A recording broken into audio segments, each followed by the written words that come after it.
And we're back at it again, my friends. Welcome to Lost Legacies. I'm Matt. And I'm Sam. And I am still alive. Still sick, but still alive, people. Thank goodness. Yep. So we couldn't do this without you. I know. It would just be Literally. Lost. Mm-hmm. Or would it would just be Legacy. I don't know. Yeah. Wait, am I the legacy? Maybe. Whoa. We'll see.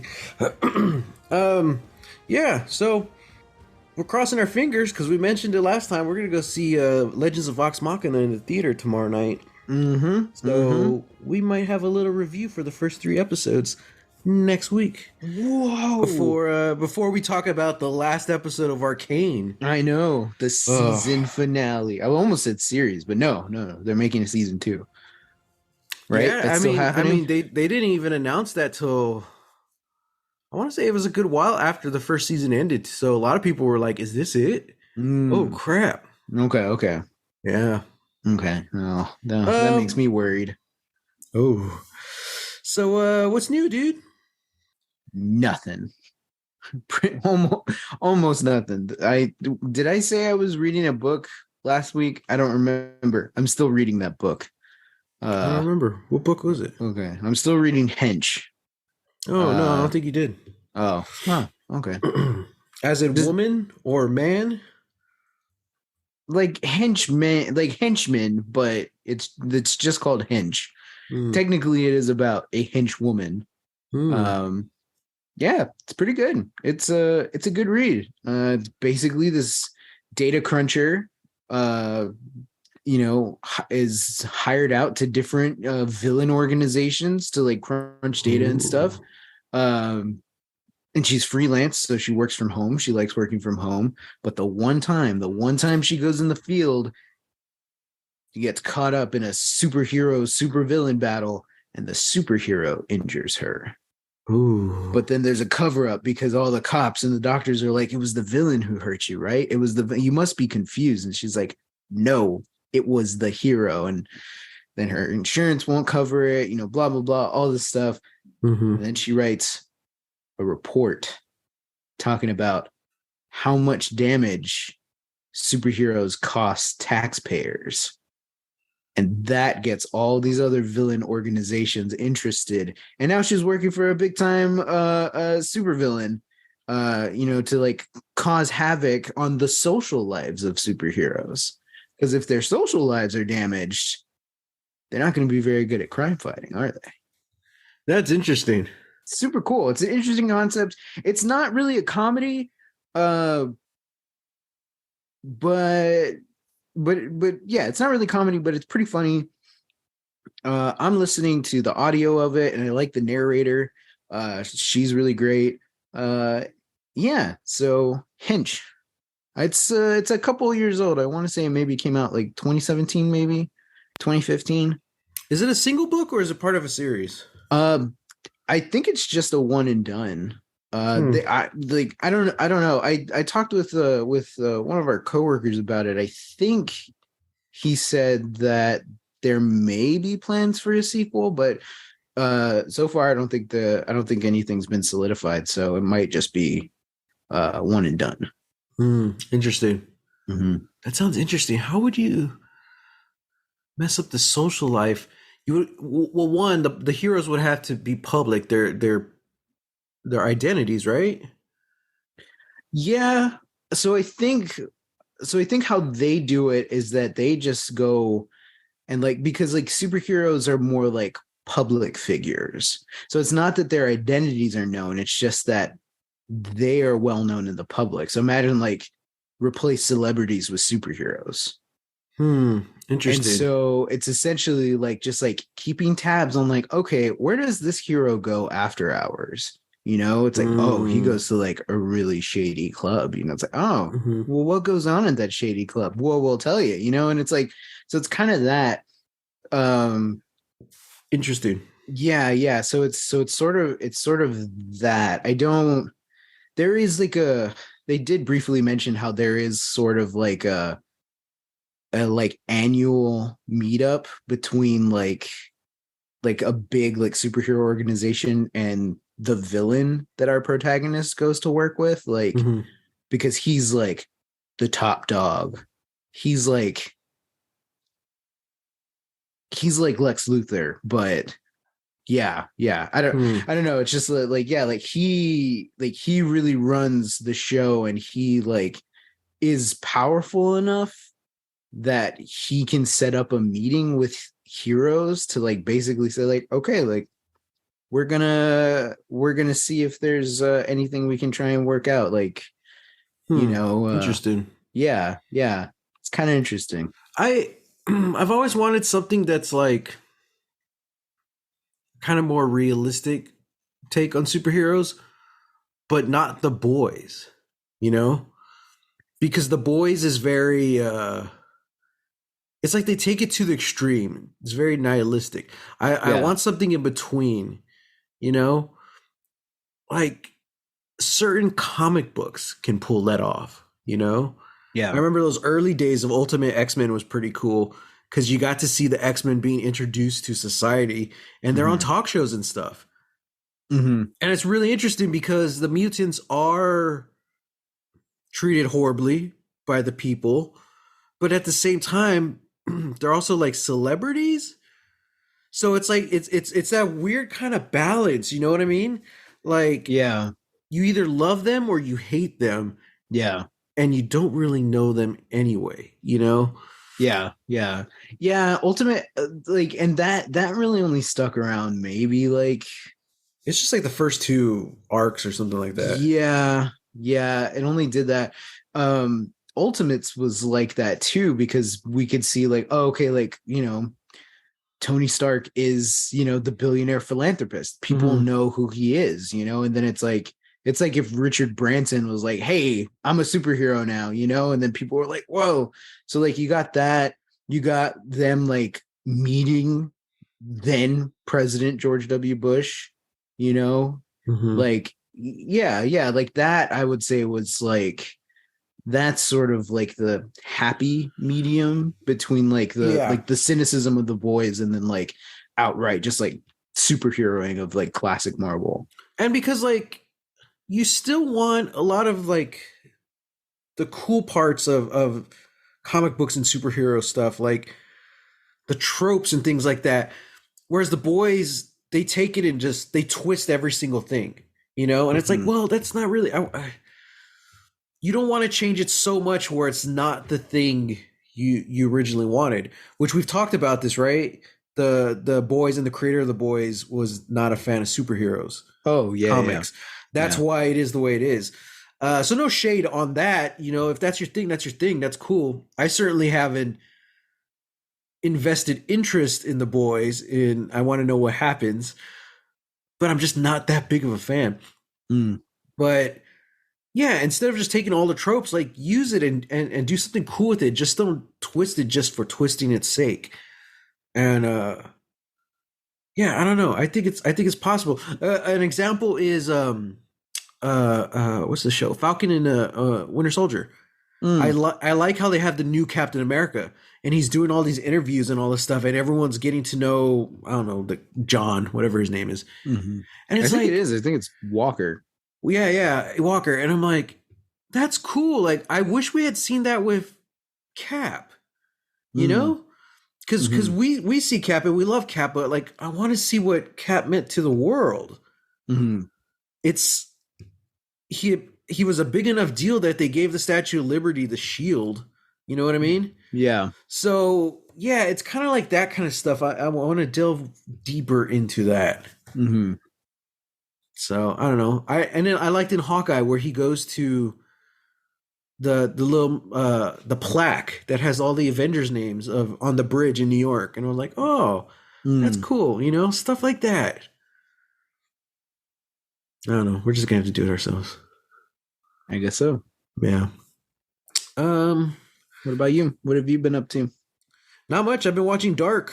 I have 2 episodes left of season 1, I think. It's wild. Just wild. That's all I'm going to say about that. So I already spoke a lot about it last time. I highly recommend you go check it out. It is in a lot of ways, because I know I was comparing it a lot to Stranger Things last week, but I really feel like it's it's kind of like a not really predecessor. It feels like Lost when I'm watching it. Mm. You know, not that it's tied in any way or it's on that scale, because I know it was pretty big in Germany when it was airing, but I still a lot of people don't really know what the show was. But like the storytelling it really reminds me of Lost, and I really enjoy it. Mm-hmm. So highly recommend it. Dark on Netflix, 3 seasons. It is in German, so you'll have to read subtitles. Okay. But yeah, That's fine. I have subtitles on everything, so there you go. There you go. yeah, it's the only way I can hear. Yeah, I've been hearing that a lot. A lot of people are saying that. Well, I Yeah. said it first before Okay. it became cool. It's all a damn rock and roll, Sam. It's blowing our eardrums out. What? Huh? Hmm? Anyway, what are we talking about today? Oh, that's my cue. Yeah, that's your cue. I mean, we're talking about season 1, episode 8, 8. oil and water. I Mhm. remember that. Yeah, I don't know. Yeah, read your write up. Oh, I was gonna let You you do didn't it. write one, did you? I didn't. Man, I'm Dang so it, out of Matt. it. Come on. Okay. Well, let's see what happened. I think the big thing that really excited me this episode was Jayce and Vi finally meet up. Mm-hmm. And there are good things and bad things that come out of that. Mm-hmm. That's my write up. Wow. Okay. Okay, where do you want to start? How should we start this one? Heimerdinger meets Echo. Yeah, that's a good little starting place. Right? Yeah. It's very small. It's very, I won't say it's inconsequential because nothing is inconsequential in the show. Right. But it's a small moment, Heimerdinger is just going through the streets of the Undercity and trying to help, but it's rough. It is rough out there. And then he finds an injured Echo, and he's impressed by his hoverboard, and then it looks like Heimerdinger and Echo are gonna go to the tree, Possibly. to their hideout. Yeah, I'm like, yeah, just fascinated. It's such a great moment. Yeah, and it's so cool because you start the show off and you just don't expect certain characters to ever meet. Right. Like Jayce, like Jayce and Vi meeting feels a little inevitable, but it's just sort of like the way it happens, is intriguing. They're essentially the two leads of the series, but yeah, they're in two completely different storylines. Yeah, but then you have characters like Heimerdinger and Echo, and you're like, why would these two ever meet up? Like, there's no reason. Again, like, Heimerdinger is part of Jayce's story. Why would that ever intersect with Echo's story in the Undercity? And it's like, well, now they do. Yeah, yeah. And it's cool too what Heimerdinger was saying. He just came down to offer the people his help, and he realized it might be too late. Mm-hmm. I was like, yeah, man. Mm-hmm. He was about to go back too when he found Echo, so he stayed. It's like, wow, that was cool. Yeah, that was a really cool little moment, and we'll see what comes of that. Just glad to see Echo still alive. Yeah, glad to see Heimerdinger's doing something productive. I think maybe this is what that character needed, because we were always talking about how he was so big picture kind of thinking, because he can live so long. He forgot like the actual stakes, the small stuff, So now he's literally walking amongst the people, and we'll see what happens. I think that's a cool, as far as like character arcs go, especially now, episode 8. We're already towards the end of the season. I think that's kind of a cool arc for him. But to jump into the next like small little story line in this episode, let's talk about Mel. for a second. Mm-hmm. She's always been for sure a side character, but she's very influential and manipulative in Jayce's storyline. Mm-hmm. And we got a bit of her this episode, and we got to see her past a bit. Mm-hmm. How do you feel about that?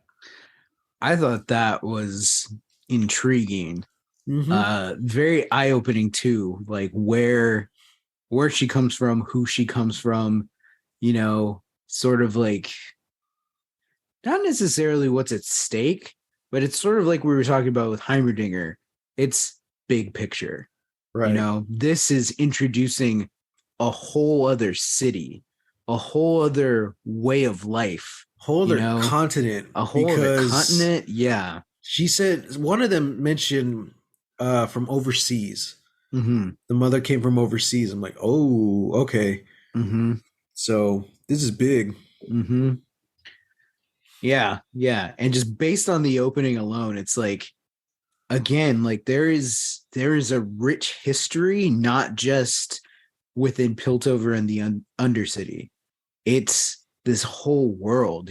She's young Mel is staring at this broken throne that has blood on it. Like, I don't know if that's fresh blood or not. It could be. And just the whole place, like the whole, I don't know what you want to call that, like palace or just throne room. It's wrecked, and it looks ancient, but this is where she, her mother is like holding court, for this one execution that Mel essentially has to decide if it's going to go through or not. And it's very interesting because it's like we can still see like that side of her that's like, we can use her, like we just send her, send this prisoner off to the camps, like we can just make an example. And her mother's like, nope. Nope. Like we set her free and it's just gonna happen again, Yeah. And it's I really like how she explained herself to Mel though. As brutal as it is, you can kill one today, or you might have to kill more tomorrow. That's essentially what this girl was. This girl had to be royalty or something, because essentially she was insinuating that she can come back in power or something like that, And she's like, "Yep, no, there's no mercy. Yeah, wolves can't show mercy." I was like, "Oh, dude, yeah, that's rough." And I like how we're kind of dipping into like a different genre here, because like aesthetically we know nothing about these people. They're very like totalitarian looking, but these guys are straight up out of a fantasy, compared to the Piltover enforcers, who look like shock troopers, who are kind of very steampunky, a little bit maybe. Well, we've talked about how Arcane is kind of science fiction in a way. And Noxus and Mel's mother, they straight up come out of like a brutal fantasy world. You're like, oh, wow. Okay. Huh. Yeah. Yeah. And I love how in the opening scene, you don't see her mother's face. It's all in shadow, but you see it later. I'm like, that's cool. All scarred up. But then I love the scene where she's in the bath and she's talking to Jayce, kind of guiding him or trying to instruct him on, like, hey, I can be of aid to you, and I kind of want weapons in exchange, Yeah. But she just straight up stands up out of the bath, and you see all her muscles and her scars. I'm like, dude, this is a warrior. Like, oh my God. And the story she tells Jayce about General whatever, who would meet his enemies with his eyes closed. Because he said you could tell like the soul or the heart of a man or the character of a man just through their voice. But at the end of the scene, she warns Jayce, don't be like General whoever who was killed by his enemies with his eyes closed. Like, oh, crap. Yep. Yeah. Yeah. I think it's just smart to not meet your enemies, with your eyes closed. Don't take your eye off your enemy. I feel like that's rule number one, Mm-hmm. Mm-hmm. Yeah. Yeah. Damn. That was a cool scene. Mm-hmm. But this whole episode is about war. War is coming. War is here. You don't understand war. I love how Mel calls Jayce out on that, which we'll get to that scene later. Mm-hmm. But yeah, this entire series is building and building and building. And even though it's never reaches that point, that breaking point, we're okay with it because we know that's not what it's about. Mm-hmm. It is about the struggle, but it's not actually about the physical confrontation, the actual fight. It's about everyone who's being affected by it. Mm-hmm. Yeah. I guess let's talk about Jinx. I have no transitions this episode, bro. Like I do not have the mental capacity right now to do that. Man. So okay, I'm bullet pointing here. All right, let's talk about Jinx. The Jinx of it all. The Jinx of it all.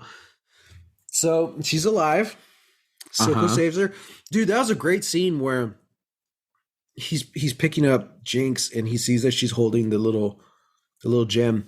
Mm-hmm. And he keeps looking back towards Piltover. Meanwhile, Vi is peeking her head out and looking out towards the bridge. And the way it's cut, it really seems like Vi and Silco are looking at each other from a distance, but they're not because there's an entire army of enforcers between them. It was just really well done, the editing. I was like, oh, nice. Yeah. That was nice. Yeah. But again, tying into other characters and stuff, Silco takes Jinx to the mad scientist guy to fix her. Mm-hmm. And he gives something to Silco to pass out. And what does he say? Something like, this is for you to... This is something, I think he just says, like, this is for your own good. Because he, like... I think it's sanity or something. He's like, this is for your own sanity. Yeah, He's like, no father should see this or something like that. Yeah, yeah. Like, oh, damn. That's how you know it's going to be bad, whatever he does to Jinx. Yeah. He doesn't want the father there. Mm-hmm. And we saw the operating table afterwards. Like, it was caked in dried blood. So, oh, dude. And the little bit we saw of it was nightmare. Yeah. Kind of more of the stuff you mentioned last week of how we're seeing Jinx's perspective on things, and it's just not right, like when she was looking at Caitlyn, and then Caitlyn gets that grin, like she's not actually doing that, but that's how Jinx is perceiving it. That was to the extreme in that fever dream surgery she was going through. I'm like, yeah, it was Caitlyn was like torturing her when in reality it's the scientist guy trying to save her. Yeah. Like, oh god, and even like their voices are kind of overlapping because we can hear the doctor's voice like while we're looking at Caitlyn, but then it's sort of like their voices are like layered on top of each other. So it's like whatever little bit that Jinx has heard of Caitlyn's voice, it's like that's enough to like influence this, and it's like like it just goes to show you like how truly deeply disturbed and fractured Jinx's mind is. She and like this has to be something that's like, this is like maybe pre-show emotional damage, because anytime we saw Powder, she was always questioning her abilities. She was already in that mindset. Milo was already talking, crap, about like, well, just don't bring, Powder next time, and all of these things is like, so all of that was already there, but we never saw that because, that wasn't necessarily Powder's story. She was very much held together by Vi, by Vander, by the gang, like this simplicity, this repetition. So then once she does something, once she blows everything up and is like, I helped, and it's like, actually, no, you killed everyone. Yeah. It's sort of like because we also saw it kind of there, like beforehand, like she was losing it. And so it's like, yeah, like this is like I'm glad that we have all of these little moments beforehand before we get to Jinx now, because I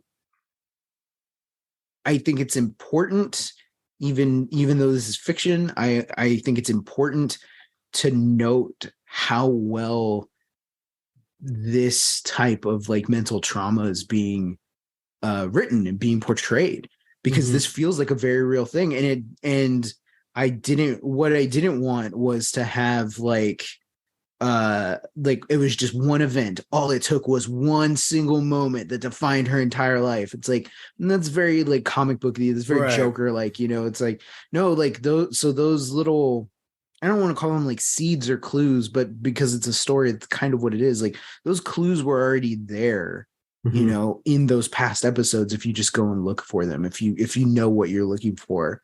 And I really appreciate, you know, these writers and these creators like showing that, you know, it's like she was already hurting, and all of everything else that's been stacked on top of it has not helped at all, to the point where she's imagining a whole other person is torturing her. Yeah, I mean, we had 3 episodes with Powder, you know, and like that was a brilliant storytelling move. You know, those first 3 episodes were very much like a prequel. You know, it's essentially a prequel to the story of Arcane. Like they could have started with episode 4 and started filling in the blanks, but I'm really glad they didn't. I'm glad they made us as an audience experience it. Yeah. Because instead of going back and filling in the blanks, i.e. Harley Quinn, and we just keep bringing her up because it really is the closest pop culture character you can get to Jinx, you know? Instead, we as an audience, we lived it because we had those 3 episodes. So we can feel and we can empathize with her and understand where she's coming from. But at the same time, you know, still judge her or whatever, because we know what she's doing is wrong. But yeah, because when she's Powder, we do see her insecurities, because she keeps bringing up the grenades and how she's not good enough. But the real telling point was in episode 3 when they leave her behind. And she even tells Vi, she's like, no, I want to go with you, blah, blah, blah. When she stays behind. But it was when she was on her own in the basement and she starts freaking out. And I'm like, dude, that's going back and watching it now. You're like, that's Jinx straight up. You know, she didn't even need to kill everyone to snap. Like there was something already broken in there. Yeah. It could just be seeing her parents dead, you know? The very first scene of the episode, she's singing a little song while her and Vi are walking on the bridge. Powder's eyes are closed until they stop walking and she opens. She sees Vi's reaction and then she starts looking. The writers, they could have literally showed us that crack forming right there. That's what it was. That was the moment, you know, that a little seed of Jinx was born. And because again, they didn't have to show us that seed, but they did it. It was dark. It's deeply disturbing for opening scene of any series. Yeah. Like, wow. I was like, dang. Yeah, man, just that character's brilliant. And now that she has this crazy scientist working on her, who knows what's going to happen? Because let's just jump to that last scene with Caitlyn in the shower, dude. And it was a cool montage. Like, we kind of see, like, Caitlyn going through it, and she's...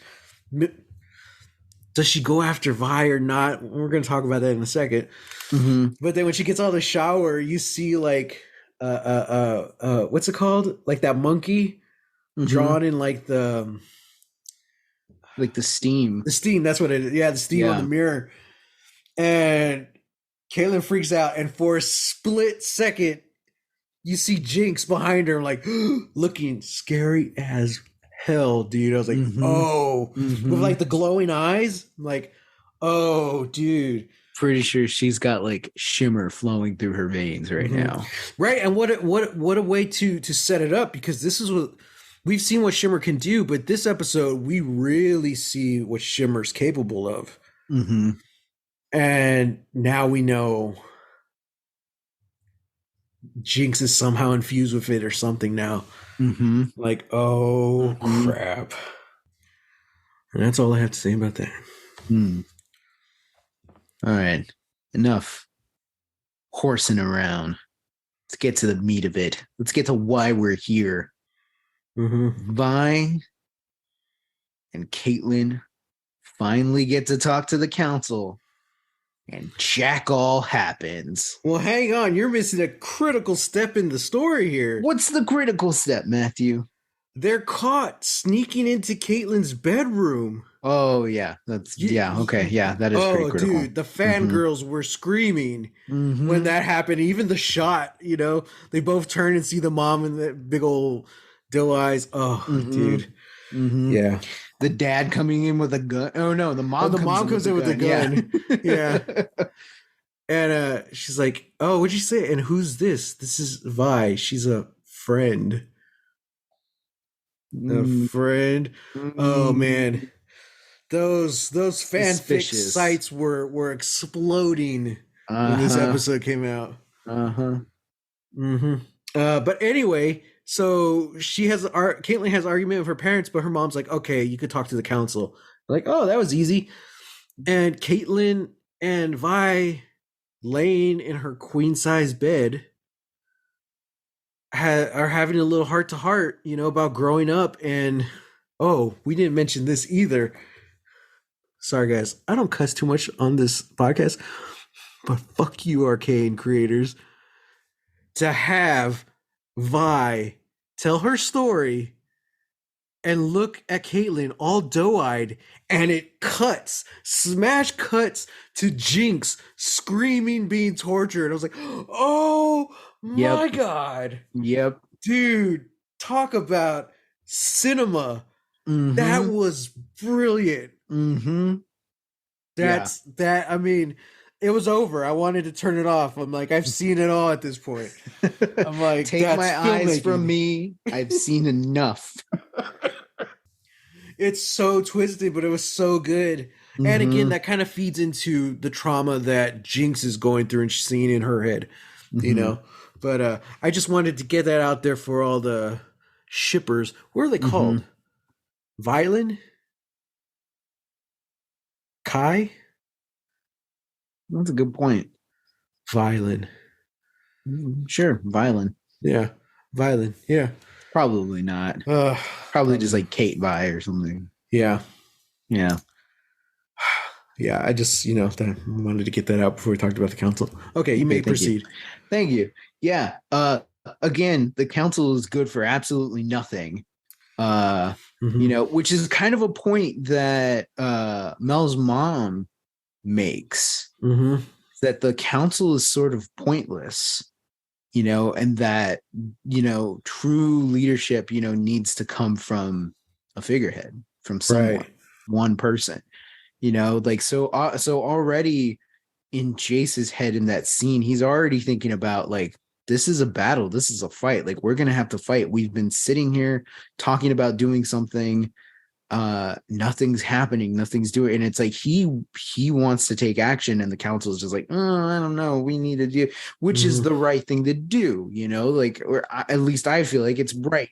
Like, try and figure this out, before it gets to the violence. It's not what Jayce wants, and that's certainly not what Vi wants. It's such a complex scene because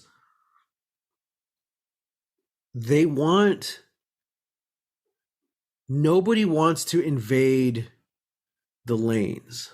Vi certainly doesn't want that. But Jayce, that's the only solution he can see. battle. So when Mel and the rest of the council start saying, no, we're going to try diplomacy. Let's talk to him, Silco. And then Vice flips. She's like, no, you can't negotiate with this. So it's this whole thing like, okay, we don't want you invading the lanes. We just want you invading Silco's part of the lanes. Yeah. It's getting really murky here and very, very like lots of shades of gray.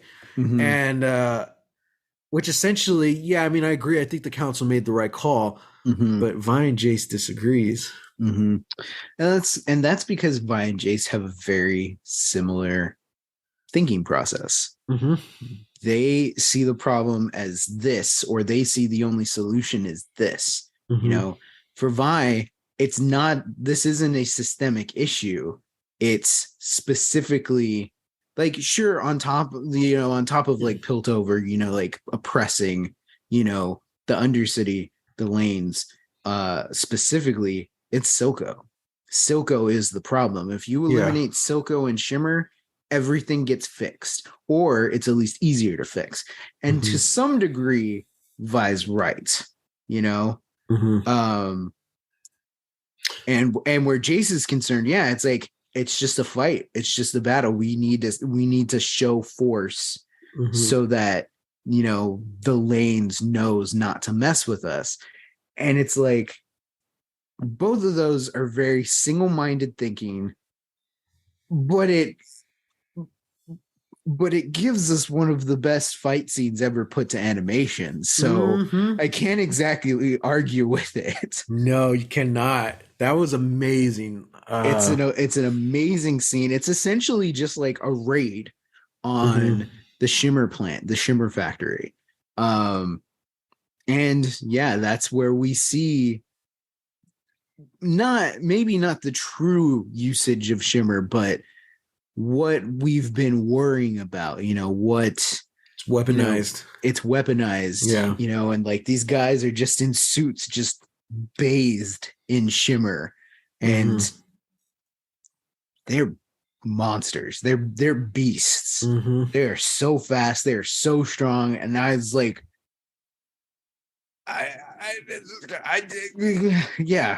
horrified. It's like, I don't know how to fight those things. They're just too fast. And strong. Just like you said, I'm like, oh God. But Vi and Jayce pull it off.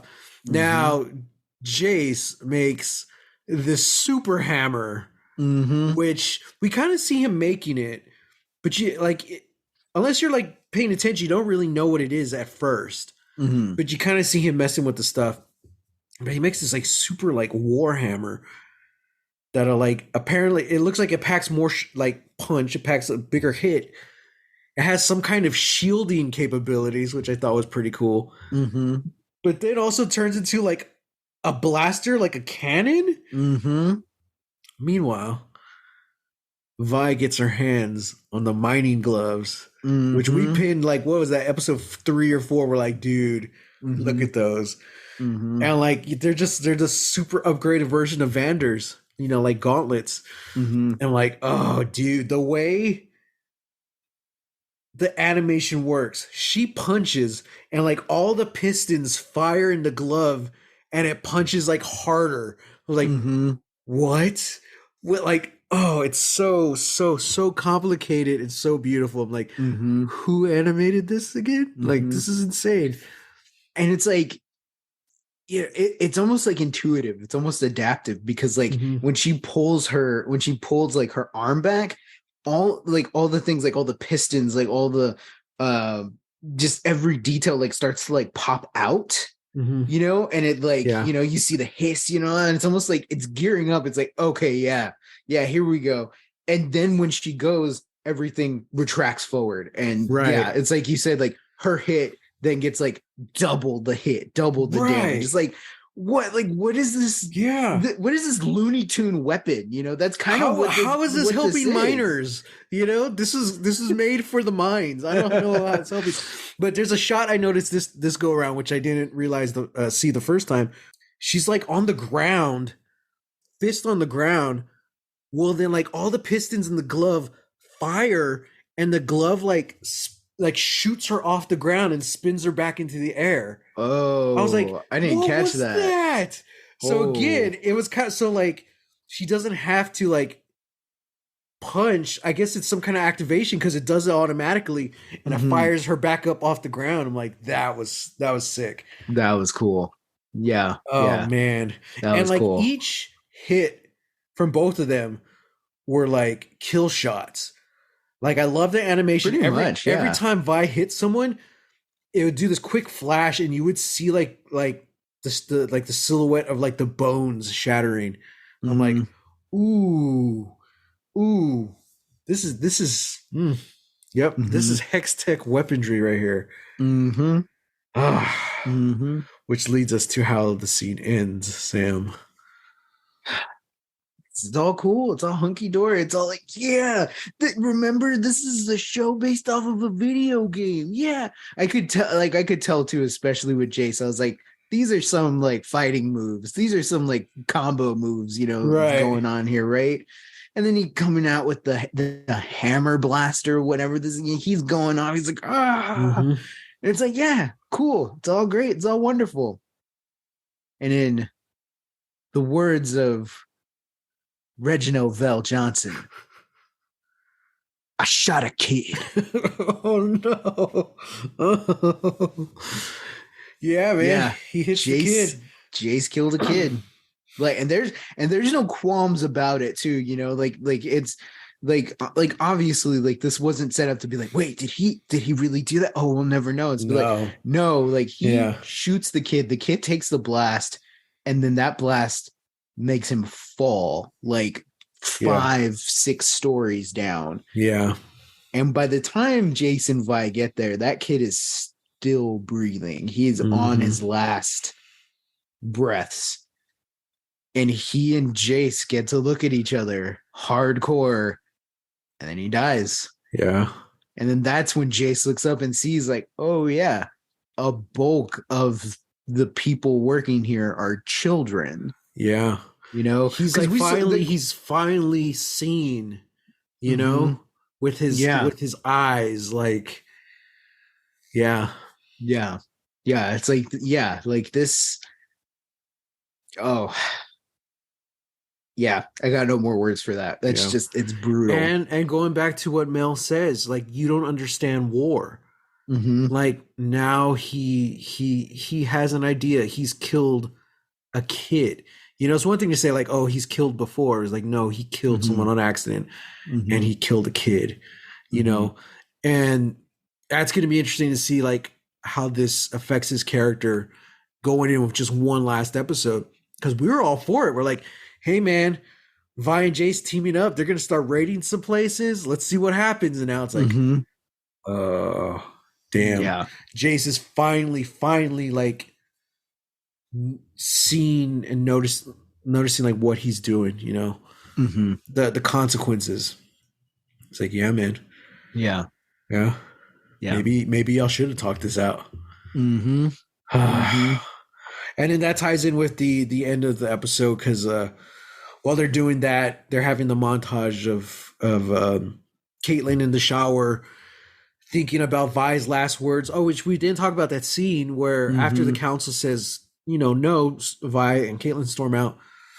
Vi pretty much just says like, this isn't gonna work. Blah blah blah.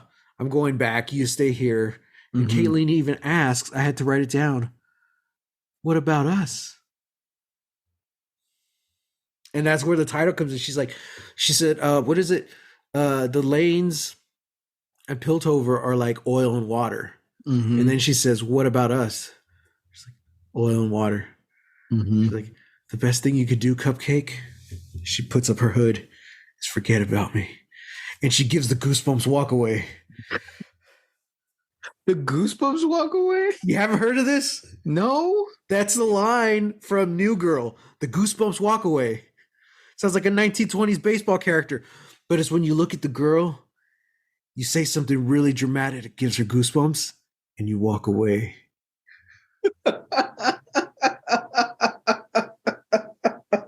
That last scene, Caitlyn's in the shower thinking about the Goosebumps Walkaway. And it's even plays it like in reverse, and like she takes the hood off, and like Vi just looks at him like, dude. It's like Caitlyn's in it. If I was a lesbian, this would be so hot. I'm not, and it still is. You know, I'm like, dude, oh. Yeah. Oh my gosh. Yeah. Oh, and let's keep in mind, like, none of this is in like League of Legends lore. There's a lot of stuff saying that like Vi is from the lanes, from Zaun, but she really works with the enforcers or whatever. And her and Jinx have some kind of like obsession, some kind of cat and mouse. It's like, oh, okay. So there is a lot of like Vi Jinx / fiction. I don't know what you call it. And then the show came out and it's like, oh, okay, they're sisters. But there's also a lot of that with Vi and Caitlyn because they're like teammates. You know, they team up. You know, this girl from the lanes and this enforcer teaming up. Why? Like, oh, well, it's because they got the hots for each other. So that fan fiction has been around forever. So this show coming out, oh man, validation for so many people.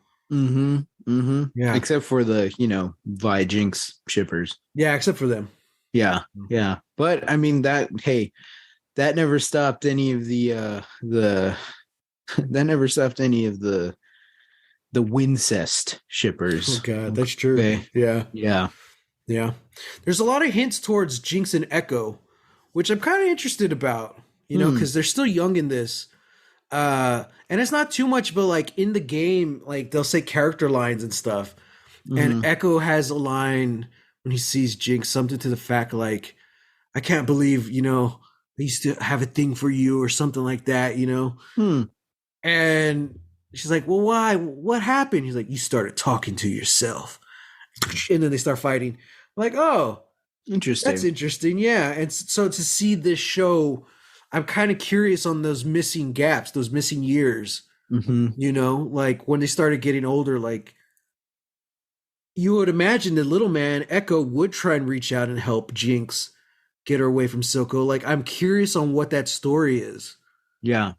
The lost legacy of Jinx and Echo, Because that could be about it. Yeah. Because everyone was gone. It was just them. Yeah. Yeah, but it feels like Echo definitely went like not necessarily the Vander route, but more geared towards community and the people. Yeah. And whereas Jinx she was caught by Silco, she was trapped there. So yeah, I can imagine that like he maybe tried, but only tried once. Yeah. Yeah. Like I think that seems like him. Yeah, I think once was enough, to like see like nope. And because that feeds into what he was telling Vi last episode, like Powder's gone. Like it's not the person that you knew. People change, and yet he couldn't finish her off, when push came to shove. And it's like, yeah. This show. Speaking of which, super small storyline we completely overlooked in this talk. Victor. Let's not say that it's small at all, because it's not. Like it's huge. It's not. Like he had his Rocky moment, man. So like he throws down his cane and he has like the new magic leg, which is interesting because we can't really tell what it is. It almost looks like stone. Yeah. But it doesn't make noise, at least the audio clues they're giving us. Like, I don't know what it is. Like, is it just a darker skin? Or is it the actual stuff like that floating cube thing is made out of? What it reminds me more, it looks like it looks just like tightened muscle. Yeah. It's like it's not skin, or if it is skin, it's just like it's drawn back so much, and it just looks like the muscle in your leg, like the meat of your leg is just like that's the whole of it. And yet there's still like cracks of whatever irradiating energy is coming, is inside of him now. So yeah, and then he's he's back at it, at the And I'm workstation. curious because last week we saw him doing like the runes and stuff on Hmm. his leg brace that he was wearing, Hmm. and he was also carving into the skin. We don't see the leg brace in this episode. When you do see the skin, you see like that Oh. kind of sinew you're talking about, but we see little pieces of like metal in his leg. So I wonder if Oh. it absorbed it. Huh. Yeah. Because in this one, like, so he does the whole Rocky scene. He starts walking, and it's Rocky. He's on the docks, and you see the boat in the background. Hmm. He trips a little, and then he starts running faster and faster and screaming. And it's so cool because you see him like catching up with the boat in the background. I was like, dude, Hmm. brilliant. Hmm. But then Cinema. cinema. But then he is working on it more, and you can see that he's now carved into like his whole body, his Hmm. whole torso. And he has like this kind of like a mechanical girdle type thing Hmm. that looks like it's kind of helping him keep his back straight. And like, is he just like, I don't know. Does Well, he because absorb that? he's had that before. Yeah. Yeah, he has. So I'm Yeah. like, did it absorb the leg brace? Is it going to absorb that? Like, because that's a really interesting Hmm. thing too. Because we're talking about like dark blood magic or whatever it is he's dealing with, but Hmm. there's still a technological or at least a mechanical element to it if Hmm. it is absorbing that stuff. Hmm. And then of course Sky, who's had maybe two lines this whole series, Speaking of blood magic. boom, she gets Thanos when she's trying Hmm. to save Victor from the Q blood thing. Hmm. What's the box from, or what's the thing called from Hellraiser? The lament configuration. The lament configuration is like Hmm. absorbing Victor or whatever. She tries to save him. Hmm. Doom, She's ashes. she's been taken to a whole new dimension of pain. Oh God. Hmm. Well, Hmm. luckily we didn't know her too well to feel bad. I still felt bad because she had a crush on Victor. Yeah, she did. And That and sucks. she's going in there with her notes and trying to be like, I've been working on something in secret and I really want your help. No, that's not right. Like, I'm Yeah. inspired by you, all this stuff. She says everything you do inspires me. And I then was like, she opens the door and oh, it's hell on earth. Victor's I being know, dude. subdued. Dun, dun, ah. Yeah, great. Speaking of editing, great. Oh, I know. It's like, oh, Yeah, just jeez. beautiful. Man, man, yeah. Yeah. I don't curse, but showmakers of Arcane, fuck you. Yeah, I know exactly. Man, in That's the so best good. possible. It's like, Yeah, the fuck you, best possible complimentary. consensual, rough if you like it that way. Yeah, Oh man. yeah. Wow. Great show. Great show. Love Yeah. it. One I'm episode left. so scared. I'm so scared for this next episode. Yeah. Yeah. I will say, because I was thinking back on like the beginning of the show, and I was thinking like, man, I was so young. I was so naive. I had not even the faintest glimmer of what was in our future. I was over here being like, yeah, like after the first episode or after the second episode, Vi's gonna get like traded and she's giving herself up and she's gonna be part of the enforcers, and then that's gonna be why her and Jinx are in trouble, all this stuff. And no, people died, and then Vander died, and there was a monster, and all this stuff. And I was like, Yeah. yeah, very glad that my expectations were just, It's you know, such this show is like more than any other show I've watched over one season. It's such a journey. mhm, Like there's no way to predict where it's going from the beginning. Like, mhm, but going back now and watching it, like you're like, oh man, all the clues are there. yeah, We just we didn't see all the pieces at the time yeah, because it was done in a really human way. And I think that's something that's really interesting, like about the show. Like you saying, like you had all these predictions and stuff. This show is epic, but not for the reasons you would think. mhm, You have this world of arcane magics and technology mixing and all this crazy fantasy, dare I say, science fiction ideas and all that stuff. But at the end of the day, what it comes down to is very human stories. You Mm-hmm. know, if you want to look for the setting, it's a battle between the classes. You know, it's the Undercity fighting the ones overlording over them. That kind of Mm-hmm. sets up the world. But what it really comes down to is it's about two sisters fighting, and how it spirals this entire world out of control. It's like the Mm-hmm. Skywalkers, you know, how one family can screw up the entire galaxy. It's Yeah. kind of like that. This one struggle between the two sisters really takes this world into a whole journey. Mm-hmm. And I don't think people were really prepared for that human story when you're sitting down to watch the show for the first time. You're like, oh yeah, I'm sure this is gonna be cool. Yeah, revolution, right? All right. Yeah. Yeah. It's Yeah. like, Because yeah, it's like it. revolution of the heart. There you go. Title of the episode. Mm-hmm. Um.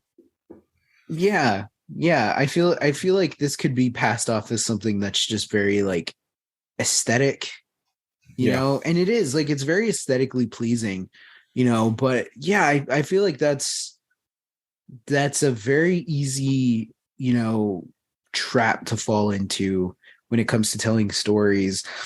And I'm not saying that this is specifically a YA story or that it happens to YA stories like in particular, but it kind of feels that way, when you get to, the like the young adult sort of section of bookstores, or anything. It's like it does sometimes feel like this could be like the trap that you go into. Like we're really just wearing the tropes Mm-hmm. of the world, and not necessarily like we can make cool characters or interesting characters, but we're kind of following the beat, we Mm-hmm. kind of already know how it plays out. It might be a little bit, like a crossword or something, or like like we don't know how it's going to get made, but it's going to get there, but yeah, whereas I feel like I was applying that to the first couple episodes where I was like, oh yeah, I already know how this is going to go because this is the kind of story that it is. And no, even after the first episode I was like, oh, okay, yeah, it didn't really go where I thought it was going to go. Second episode is like, oh yeah, didn't really go where I wanted. And then third episode was like, okay, yeah, I have no Mm-hmm. expectations now. I have Mm-hmm. an idea now of what I'm dealing with, and I can try and predict off of that, but like not by the story beat, but by the characters and by Mm-hmm. their decisions. And it's like, okay, so then watching, episode 4 or 5, it's like, okay, I think this is what Vi would do, Mm-hmm. not the role that Vi is playing in the story, but like Vi herself. What would Yeah. she do? I think Jinx is like gonna do this, and then of course, like they still throw in stuff like, okay, yeah, there's revolution. Silka randomly dropped a weapon like last episode, and we still don't know what that is. Yeah. Yeah. So, there's that. I can presume that it might be like something akin to the Shimmer guards, Mm-hmm. but those already exist. So then it's like, what sort of weapon? I can only imagine it has to do with the gemstone. So Mm-hmm. that's a prediction. The gemstone is going to be used as a weapon. Yeah. That's all I got. Yeah. Yeah. Everything else up in Who the air. knows? Yeah, man. This is why I was always comparing it to Into the Spider-Verse. You Mm, know, you're like, hey, this movie looks very aesthetically cool, but you don't really understand what you're getting yourself into when you first watch it. You're like, oh, yeah. one, it's just an amazing, again, human, heart-wrenching, heartwarming story. Hmm. Two, it's groundbreaking for like a comic book movie to do this. And that's very much how I feel about Arcane. Like, it is so human, so emotional. And also for a fantasy series, cartoon featuring a Hmm. bunch of young adults, like, dude, like, we were not prepared for this. Yeah. You know, and as much love as the show is getting, as many people and fans are finding it, it's still not enough. Because I know so many people who are like, you would freaking love this show. You would binge it all in a day. Mm-hmm. but you just haven't found it yet, you know? Mm-hmm. And I've recommended it so many times, but you haven't watched it. Or you quote unquote don't like watching cartoons. I think you know who I'm talking about. Pretty sure, yeah. Yeah. And I'm Yeah. like, you would eat this show up so fast. Mm-hmm. Yeah. Yeah, Mm-hmm. man. I love it. Again, Haley Steinfeld, I think this is her best role. You know? Yeah. Yeah. It's like I wish I could watch her in the booth doing these lines. Mm-hmm. Like I just want to see how much of a performance she's giving in the sound booth. Yeah. Damn. So as well as who plays Jinx? It's what's her name? Ella Purnell, I think that's her name. She's hang on, let me just look this up real quick. You'd recognize her. Oh yeah. Ella Purnell. Did you find her? Yeah. She's in Yellow Jackets, I think. She's in Yellow Jackets. She was in Army of the Dead. Oh, that's right. Yeah, lots of shows, lots of movies. Oh, she was in that Miss Peregrine's movie. Miss Peregrine's Home for Peculiar Children. Yeah. Mm-hmm. Yeah. She was Teenage Maleficent in the 2014 Maleficent. Oh, wow. Yeah, yeah. Okay. All right. Yeah, yeah.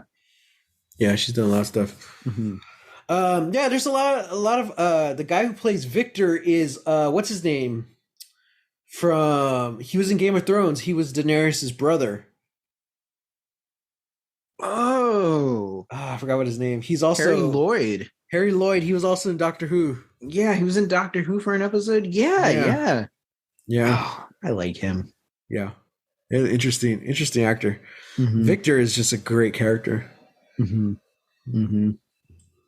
Yeah, man. One episode left, dude. It's been a while, Godspeed. man. Godspeed. That's all I can say. Yeah. Wow. This means we're coming to the end of the Arcane arc for Lost Legacies, because after that we're gonna jump back into Lost. And I've missed Lost for sure. Yeah. I am sad that Arcane's wrapping up. Yeah. I don't know how we're gonna do season 2, man. Right? I don't know. I like I know. I'll watch all of it and then make you watch one week to week. I'm like, we could, because they come out in 3s. So if they still keep that format, I mean, we just record 3 episodes in 1 week. Or technically, because it was like every 2 weeks or every 3 weeks. So I don't know. It depends on like how they schedule it out. Yeah. We'll have to see. That's something that we'll just have to. We'll wing it. Yeah, we'll wing it. We'll figure it out. Yeah, but it'll be exciting because we'll both be watching it for the first time.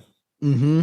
Mm-hmm. So then it's gonna be like, oh yeah, we did this and this and this, and then I'll be like, yeah, but did you see this? Did you see the way that it was like this? You know, and then it's like I can bring fan theories. You know, I can, we do all that stuff, and then of course, because it's gonna happen, you and I are gonna disagree about something. Yeah, and then we'll just be like, well, no, hang on. We're gonna do.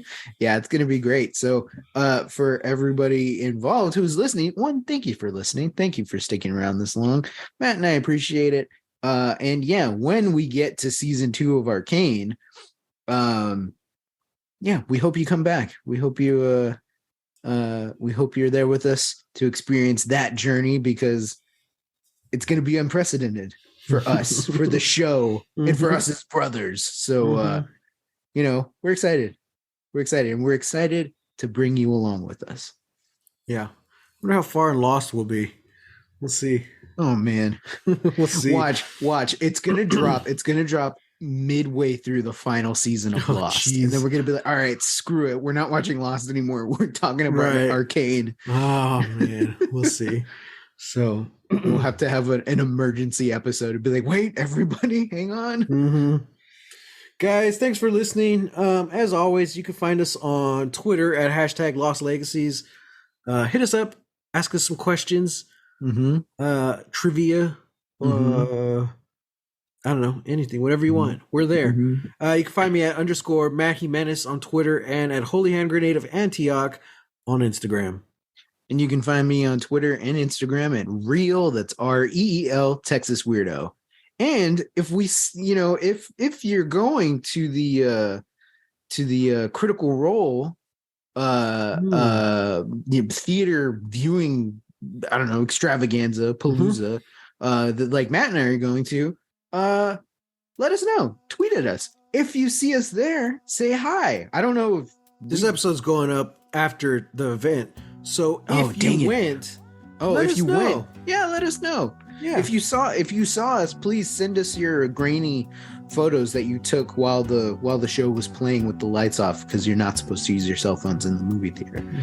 But yeah, absolutely. Yeah. We'd love to hear from you guys. But until then, look out for yourself. Almost said get lost.